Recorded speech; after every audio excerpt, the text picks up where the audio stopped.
അപ്പോൾ ഞാൻ നമുക്ക് ഇന്ന് വന്നില്ല ഐഫോൺ 14 Pro ആണ്. ഡിസ്പ്ലേൻ്റെ സ്ട്രിപ്പ് ചേഞ്ച് ചെയ്യാൻ വേണ്ടി വന്നാണ്. അതായത് ഫ്ലക്സ് ബോണ്ടിങ്. ഇതിന് കംപ്ലയിൻറ്റ്, കോമൺ കംപ്ലയിൻറ്റ് സാധാരണ 30 Proയിലും 30 Pro Maxിലും 14 Proയിലും 14 Maxിലും കാണപ്പെടുന്ന കംപ്ലയിൻ്റാണ് display green display, white display, പിന്നെ അതുപോലെ തന്നെ ബ്ലാക്ക് ഡിസ്പ്ലേ, അല്ലെങ്കിൽ ഫ്ലിക്കറിങ് ഇഷ്യൂ, അങ്ങനെ പല കംപ്ലയിൻറ്റും കൊണ്ട് നമുക്ക് ഇങ്ങനത്തെ വർക്ക് വരാറുണ്ട്. അപ്പോൾ ഈ സമയത്ത് ഇതൊരു ഷോപ്പിൽ നിന്ന് വർക്കാണ്. ടെക്നീഷ്യൻ്റെ കയ്യിൽ നിന്ന് അൺനോൺ പാട്ട് ചെയ്യുന്ന സമയത്ത് ഡിസ്പ്ലേ ഫ്ലിക്കറിങ് ഇഷ്യൂ വന്നു.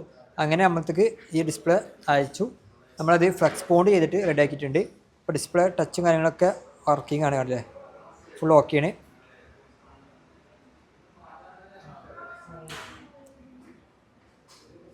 അതേപോലെ തന്നെ നമുക്കിവിടെ 14 Pro Max ഫ്ലക്സ് ബോണ്ട് ചെയ്യാൻ വേണ്ടിയിട്ട് ഡിസ്പ്ലേ വന്നിട്ടുണ്ട്. ഇത് ഫുള്ള് ഗ്രീൻ ഡിസ്പ്ലേ ആണ്.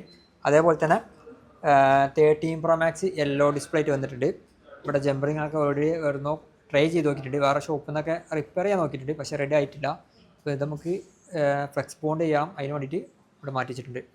അപ്പോൾ ഇതൊരു കോമൺ കംപ്ലയിൻ്റ് ആണ്. 30 Proയിലും 30 Pro Maxിലും 14 Proയിലും 40 Maxിലൊക്കെ കംപ്ലയിൻ്റ് ഉണ്ട്. അപ്പോൾ പലയിടത്തും കൊടുത്തിട്ടും റെഡി ആവാത്ത ഡിവൈസുകൾ ഉണ്ടെങ്കിൽ നമ്മളെ അഡ്രസ്സ് കൊറിയർ വെച്ചോ, നമുക്ക് ഈ മെത്തേഡ് ഫ്ലക്സ് ബോണ്ട് ചെയ്തിട്ട് റെഡിയാക്കാൻ പറ്റുന്ന ഡിവൈസുകളാണെങ്കിൽ റെഡിയാക്കിയിട്ട് നിങ്ങൾക്ക് എന്ത് ചെയ്യാം, ഡിസ്പ്ലേ മാറാതെ തന്നെ യൂസ് ചെയ്യാം.